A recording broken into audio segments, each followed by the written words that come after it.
அவங்களுக்கு வந்து ஒரு ஒரு ஆப்பர்ச்சுனிட்டி கிடைச்சது. ஏடிஎம்கேயோட போய் இருந்திருக்காங்க. ஏடிஎம்கே தாவேக்கா ஒன்னா இருந்ததுன்னா திமுக இந்த 70 சீட்ல வந்திருக்காதுங்கப்பா. அவ்வளவு கிளீன் ஸ்வீப்பா இருந்திருக்கும் விஜய்க்கு.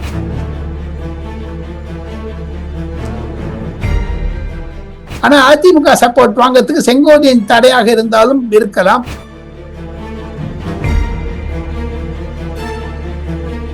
பன்னிரெண்டாம் தேதி பதவியேற்பு விழா இருக்குமோ என்று சொல்கிறார்கள். இன்று மாலை சீஃப் செக்ரட்டரியும் டைரக்டர் ஜெனரல் ஆஃப் போலீஸும் தொடர்பு கொண்டு அவருடன் பார்த்திருக்கிறார்கள். அவர் எம்எல்ஏ சான்றிதழை பெற்றுவிட்டார்.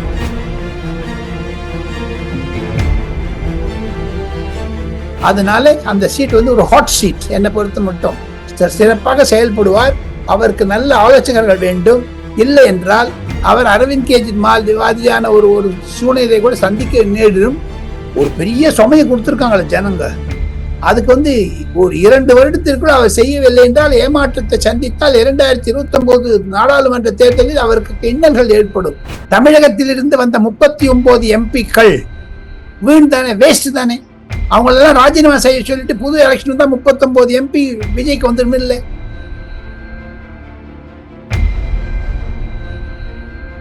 உங்கள் ஆரோக்கியத்தின் ஊற்று நண்பன் ஹெல்தி ஸ்வீட் ஃப்ளோர் உடனே ஆர்டர் செய்யுங்கள். 4ஆம் நேயர்கள் அனைவருக்கும் வணக்கம். இன்று நம் நிகழ்ச்சியின் சிறப்பு விருந்தினர், அரசியல் விமர்சகர் மற்றும் மூத்த பத்திரிகையாளர் டெல்லி ராஜகோபாலன் அவர்கள் இணைந்துள்ளார். வணக்கம் சார்.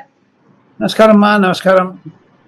ஆட்சி மாற்றம் வந்துவிட்டது. தமிழகத்துல பெரும்பான்மையான வாக்குகள் வித்தியாசத்துல தாவேகா தலைவர் விஜய் அவர்கள் வெற்றி பெற்றிருக்காரு. எப்படி பாக்குறீங்க? அதுவும் வந்து 2 வருடத்திலேயே வந்து ஆட்சி பிடிச்ச அந்த வரலாறும் படைத்திருக்கிறாரு. அது எப்படி பாக்குறீங்க? தமிழகத்தில் திராவிட முன்னேற்ற கழகத்தை தூக்கி எறியக்கூடிய சக்தி விஜய்க்கு இருக்கிறது என்றால் பொதுமக்களுடைய எழுச்சி தான் காரணம். பொதுமக்கள் திராவிட முன்னேற்ற கழகத்திற்கு எதிராக இருந்த ஒரு ஈடுவினையைத்தான் வாக்குகளாக பெற்றிருக்கிறார்கள்.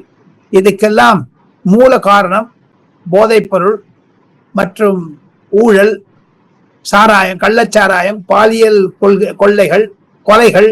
இதெல்லாம் தான் மெயினா லா அண்ட் ஆர்டர் ப்ராப்ளம்.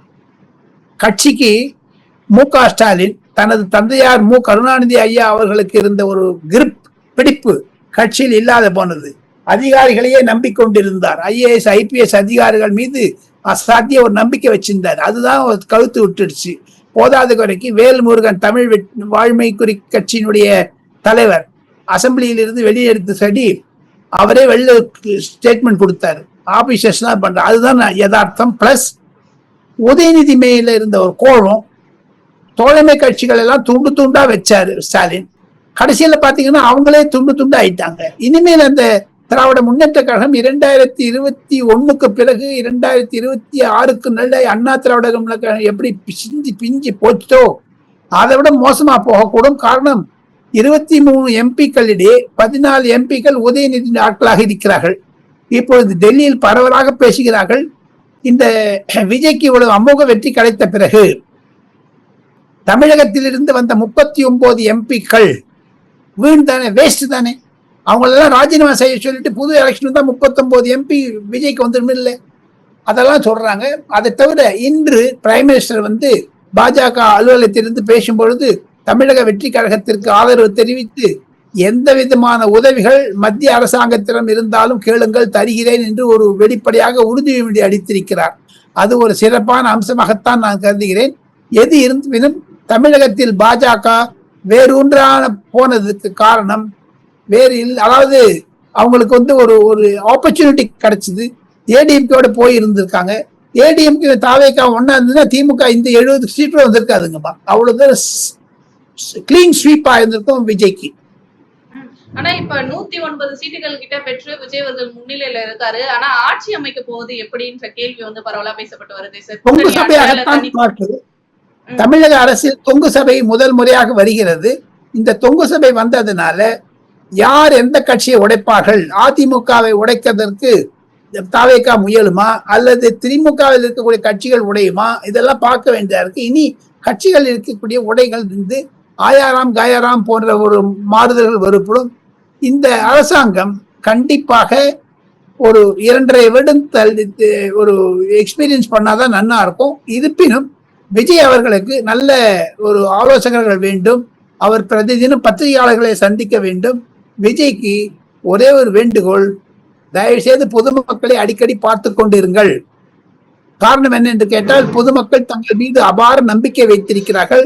அது வீழந்து போடக்கூடாது. இது என்னை பொறுத்த மட்டும் விஜய்க்கு வந்த அனுதாப அலையாகத்தான் நான் பார்க்கிறேன். அம்மா, அனுதாப அலை என்றால் கரூர் சம்பவத்திற்கு பிறகு ஜனநாயகன் வெளியிடாதிருந்தது. சங்கீதா போன்ற ஒரு பெண் தன் மனைவியை பற்றி அவதூறு இதெல்லாம் பண்ணது, அபிடவிட்லாம் ரீடிங் பண்ணது, இதெல்லாம் ஒரு திமுக பண்ண சேஷ்டை. 23ஆம் தேதி ஏப்ரல் மாதம் வாக்குச்சாவடிக்கு போகக்கூடிய பல இளைஞர்களை எல்லாம் பஸ் ஸ்ட்ரைக் மூலமாக 2 மணிக்கு மேல பஸ்ஸே விடாத பண்ணிட்டாங்களே. இதுதான் ஒரு காரணமாக நான் நினைக்கிறேன். அதுதான் அனுதாபாலையாக மாறி இருக்கிறது. வர வர ஒரு 2 எதிர்கட்சிகளை வைத்துக் கொண்டு விஜய் எப்படி சமாளிக்க போறார் அசம்பிளியை என்பதெல்லாம் பார்க்க வேண்டும். அவர் பதில் சொல்லும் பொழுது பொறுமையுடன் அரசியல்வாதி மாதிரி பதில் சொன்னால் நன்றாக இருக்கும். காரணம், அவர் இருக்க போகக்கூடிய சீட்ல அம்மையார் ஜெயலலிதா, ஐயா எம்ஜிஆர், கருணாநிதி ஐயா போன்றவர்கள்லாம் உட்கார்ந்து இருக்காங்க. அதனால அந்த சீட் வந்து ஒரு ஹாட் சீட். என்னை பொறுத்த மட்டும் சிறப்பாக செயல்படுவார். அவருக்கு நல்ல ஆலோசகர்கள் வேண்டும். இல்லை என்றால் அவர் அரவிந்த் கெஜ்ரிவால் மாதிரியான ஒரு சூழ்நிலை கூட சந்திக்க நேரிடும். பெரிய பெரிய ஜாம்பவங்கள்ல இதுல பந்து விளையாடுவாங்க. அந்த பந்து விளையாடத்துல விஜயனுடைய கட்சியை உடைப்பதற்கு திமுக கண்டிப்பாக முயற்சி செய்யும். காரணம் என்ன என்று கேட்டால், இப்பொழுது பாருங்கள், 15 மந்திரியை தூக்கடிச்சிட்டாங்க. அப்பாவு இருக்கிற இடம் தெரியா போயிட்டார். தள்ளுமுள்ள அனுப்பதெல்லாம் நான் போட்டோ எல்லாம் வீடியோ எல்லாம் பாக்குறேன். அப்பாவு மாதிரி இருந்த ஒரு அநாகரிக அரசியல் செய்த சபாநாயகருக்கெல்லாம் எப்படி ஒரு ட்ரீட்மெண்ட் பப்ளிக் கொடுத்தாங்களோ, இதற்கு முன்னுதாரணமாக சொல்ல வேண்டும் என்றால், லலிதா அம்மா, பொதுமக்களுக்கு ஒரு விரோதமான செயல் திமுக மேல வந்து விட்டது. திமுக மேல கேள்வி கேட்க ஆரம்பிச்சிட்டாங்க ஜனங்கள்லாம். எம்எல்ஏ, எம்பி, கனிமொழி எவ்வளவு சுற்றி அடிச்சாங்க பாருங்க, கேள்வி கேட்டாங்க. அதுல இருந்து ஒரு சங்கதி தெரிஞ்சுட்டு இருக்கணும் ஸ்டாலின் அவர்கள். இதுதான் என்னுடைய கருத்து. எது இருப்பினும் விஜய் அவர்களுக்கு வெற்றி பெற்றது. திமுக திராவிட மாடல் என்று சொல்லி பொதுமக்களிடமிருந்து எடப்பாடி பழனிசாமியையும் மற்றும் ஓபிஎஸ்ஸையும் ஒரு பிரிக்க வைத்தது. அதிமுகவில் கழகத்தை உண்டாக்கியது, பாட்டாளி மக்கள் கட்சியில் கழகத்தை உண்டாக்கியது. இதெல்லாம் வச்சுன்னு பாத்தீங்கன்னா, அதிமுகவுடைய சப்போர்ட் இல்லாத விஜய் எப்படி மேல பண்ணுவார் தெரியல. ஆனா அதிமுக சப்போர்ட் வாங்கறதுக்கு செங்கோட்டையின் தடையாக இருந்தாலும் இருக்கலாம். இன்னும் காலம் இருக்கிறது. நான் கேள்விப்படுகிறேன், விஜய் அவர்கள் பிரதமருடன் பேசிவிட்டார், பிரதமரும் பாராட்டி விட்டார். ஒரு வாரம் கழிச்சு டெல்லிக்கு வரப்போவதா நான் கேள்விப்பட்டேன். 12ஆம் தேதி பதவியேற்பு விழா இருக்குமோ என்று சொல்கிறார்கள். இன்று மாலை சீஃப் செக்ரட்டரியும் டைரக்டர் ஜெனரல் ஆஃப் போலீஸும் தொடர்பு கொண்டு அவருடன் பார்த்திருக்கிறார்கள். அவர் எம்எல்ஏ சான்றிதழை பெற்றுவிட்டார். 2000 கோடி ரூபாய் வருஷத்துக்கு சம்பாதித்துக் கொண்டிருந்த விஜய் அவர்கள் தன்னுடைய தியாகத்தை பண்ணி ஒரு எம்எல்ஏவாகி சீஃப் மினிஸ்டர் ஆயிருக்காரு. அவருக்கு வாழ்த்துக்கள். அவர் வெற்றி பெற வேண்டும் என்பதுதான் 4ஆம் தூண் நேயர்கள் மூலமாக நம் ஆண்டவனை பிரார்த்திக்கலாம். இதற்கிடையில பாத்தீங்கன்னா திமுக வந்து கடும் ஒரு பின்னடைவை வந்து சந்திச்சிருக்கு சார். ஏன்னா நாங்க 2.0 ஆட்சியை வந்து அமைப்போம்ன்ற பேசிட்டு இருந்த நிலையில ஸ்டாலின் அவர்கள் சொந்த தொகுதியிலே தோற்கக்கூடிய நிலை ஏற்பட்டிருக்கு. இந்த அளவுக்கு ஒரு பின்னடைவை சந்திப்பதற்கான காரணம் என்ன சார்? ஏன்னா கருத்து கணிப்புலயுமே திமுக வெற்றி பெறுவதற்கான வாய்ப்பு தான் அதிகம்ன்ற மாதிரி வந்துட்டு இருந்துச்சு கருத்து கணிப்பு. ஆக்சிஸ் மை இந்தியா மட்டும் தான் தாவேக்கா வெற்றி பெறும் சொல்லுச்சு. அதுதான் இப்ப உண்மையாயிருக்கு. அது எப்படி பார்க்கலாம்? ஆக்சிஸ் இந்தியா அவர் பொதுமக்களுடைய உணர்வுகளை புரிந்து கொண்டிருக்கிறார்கள். நேரடியாக வந்து அந்த பிரதீப் குப்தா என்பவரை நான் நன்றாக அறிவேன். டைம்ஸ் நவ், ரிபப்ளிக் மற்றும் இந்தியா டுடே போன்ற விவாதங்களில் அவர் என்னுடன் உட்கார்ந்திருக்கிறார், பேசியிருக்கிறார். நான் நன்றாக தொலைபேசியில் பேசக்கூடியவர். அவர் எடுத்த கணிப்பு கரெக்டா போச்சு. தமிழக ஊடகங்கள் திமுகவை ஏமாற்றியது. தமிழக ஊடக நெறியாளர்கள் ஏமாற்றினார்கள் திமுகவை. அதை தவிர சில பெரிய பெரிய கருத்துரையாளர்களும் நெறியாளர்களும் டிபேட்ல வரவங்க எல்லாம் என்னென்ன பேசினாங்கன்றீங்க. நாமடக்கம் தேவைமா? முதலமைச்சர், அதாவது முன்னாள் முதலமைச்சர் உள்பட நான் சொல்றேன், ஆதவ் அர்ஜுனா பேசினார் பாருங்க. அதெல்லாம் வச்சு ஒரு தொகுப்பு பார்த்தீங்கன்னா, திமுக வந்து தோல்வி அடைஞ்சதுக்கு காரணம் இந்துக்களையும் இந்து கலவுகளையும் ஒரு கேலியா பேசுவது, கிண்டலா பேசுவது, எடுத்து தூக்கி அடிப்பு. ஒரு பிரதமர் 3 முறை பிரதமராக வந்திருக்கிறார், அவரை ஏளனமாக பேசுவது, அமித்ஷாவை அகங்கார அமித்ஷா என்று சொல்லுவது, இதெல்லாம் நாவடக்கம் தேவை. மு.க. ஸ்டாலினுக்கு தோல்வதற்கு காரணம் இதுதாங்க. ஆனா விஜய் அவர்கள் திமுக வாக்கு பிரிக்காம அதிமுக வாக்கு தான் பிரிப்பாரு அப்படின்ற மாதிரி பேசப்பட்டு வந்தது. ஆனா அதற்கு மாறாக பாத்தீங்கன்னா திமுகவுடைய வாக்குகளை மட்டும்தான் தாவேகா பிரிச்சிருக்கு.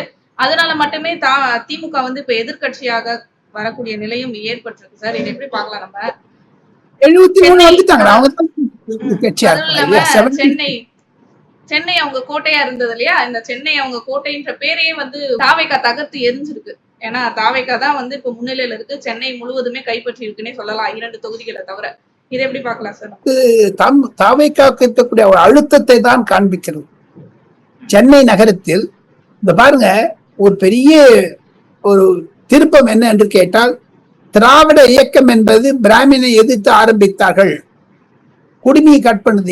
என்கிட்டே வம்பு பண்ணி எங்க தாத்தாவெல்லாம் திமுக வந்து திகால விரட்டி இருக்காங்க. நான் சொல்றது 1947-50. நான் வந்து 1951 பிறந்தேன். எனக்கு 75 வயசு ஆச்சுமா. திமுக செய்த அற்புதங்கள் ஒரு பிராமணன். ஆனா திமுகவுக்கு 2 பிராமணனுக்கு கொடுத்திருக்காரு விஜய் சீட். நாம் தமிழர் கட்சிக்காரன் 6 பிராமணன் கொடுத்திருக்காங்க. இது ஒரு புது முறை. இது வந்து பிராமணர்களுக்கு சீட் கொடுப்பது என்பது தமிழகத்தில் அறிமுகப்படுத்தியது விஜய். அதுவும் ஒரு மைனாரிட்டி கவர்மெண்ட் தானே. ஆக மொத்தம் அதனால வரதுனால வாட் ஐ ஃபீல், அவருக்கு ஒரு நல்ல திருப்பமாகத்தான் நான் பார்க்கிறேன் சென்னையில் திமுக வீழ்த்தியது. அதுக்கு அவர் பல்ஸ் பார்த்திருக்காருங்க. சென்னையில இப்ப நகரப்புறங்கள்லாம் பண்ணிருக்காங்க. ரூரல் ஏரியாஸ்ல இல்லைன்னாங்க, ரூரல் ஏரியாஸ்ல வந்திருக்காரு அவர். 4 பற்றி எல்முருகன் தோத்து போயிட்டாரு. இப்ப எல்முருகன் மந்திரியா கண்டினியூ பண்ணுவாரா தெரியலையே. அவர் ராஜ்யசபா எம்பியா இருக்காரு. போதாது வரைக்கும் பாஜகவில் இப்போ குழப்பங்கள் வர ஆரம்பித்து விட்டது. அண்ணாமலை ட்வீட் பார்த்தா ஒரு கஷ்டமா தான் இருக்குது. என்ன பண்றது சொல்லுங்க? பிரதமர் முயற்சி செய்தார், அமித்ஷா முயற்சி செய்தார். அவங்களுக்கெல்லாம் வெற்றி வெஸ்ட் பெங்கால்ல பண்ணுவது அங்க கான்சென்ட்ரேட் பண்ணியிருந்தாங்க. தமிழ்நாட்டை விட்டுட்டாங்க. என்னதான் நீங்க இன்வெஸ்ட் பண்ணா கூட தமிழ்நாட்டுல இந்த திமுக எல்லாம் வீழ்த்து உட்காடுக்கே பெய்ந்துங்கன்னு சொல்லி பண்ணார். அமித்ஷா சொன்னார், நாங்க வந்து தூக்கி எறிவோம்னு சொன்னாரு. அந்த மாதிரி பண்ணி காமிச்சிட்டாங்க விஜய் மூலமா. ஆனா இப்ப விஜய்க்கு ஒரு தர்ம சங்கடமான 2 வருஷம் அவர் எப்படி காப்பாற்ற போறாரு தெரியலமா அந்த ஆட்சியை. காரணம் என்னென்று கேட்டால், மேலும் 2 வருடம் மத்திய அரசாங்கத்தில் நரேந்திர மோடி பிரதமராக இருப்பார். அதையெல்லாம் மனதில் கொண்டு தான் அவர் தன்னுடைய அணுகுமுறையை சரிப்படுத்த வேண்டும் என்பதுதான் என்னுடைய கருத்து. ஏன்னா சென்டரை ஆன்டகனைஸ் பண்ணிக்க முடியாது. உங்களுக்கு பொருளாதாரம் தேவை. இன்று தமிழகத்தில் இருக்கக்கூடிய நிதி நிலைமையை பார்த்தீங்கன்னா சைஃபர், கஜானா காலி. எப்படி இவர் வந்து மேனேஜ் பண்ண போறாருன்னு தெரியல. பல லட்சம் கோடி கடன் வாங்கினதா கஷ்டம். ஏற்கனவே 12 லட்சம் கோடி கொடுத்துருக்காங்க சென்ட்ரல் கவர்மெண்ட்ல இருந்து.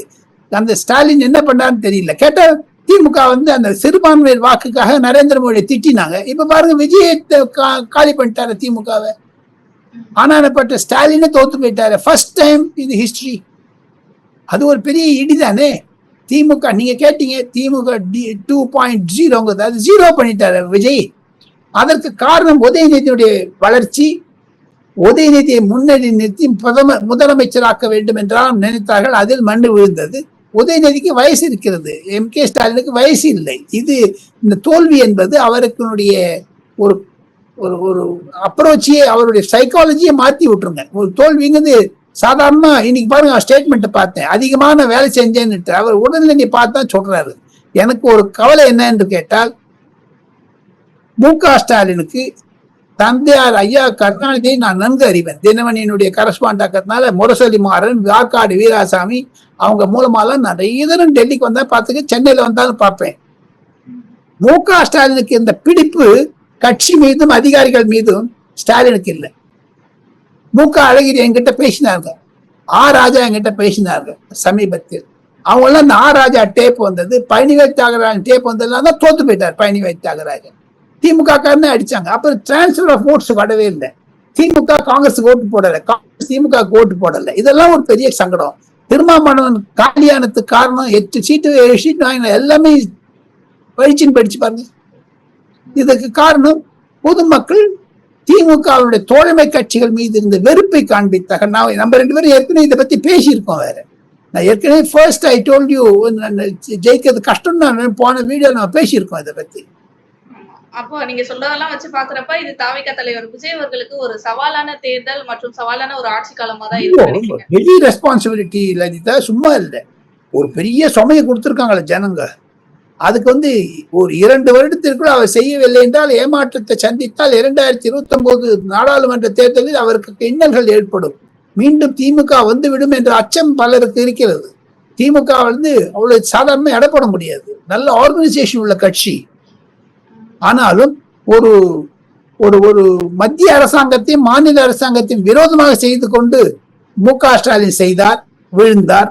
அந்த வீழ்ச்சியிலிருந்து பாடம் கற்றுக்கொள்ள வேண்டும் விஜய் அவர்கள்.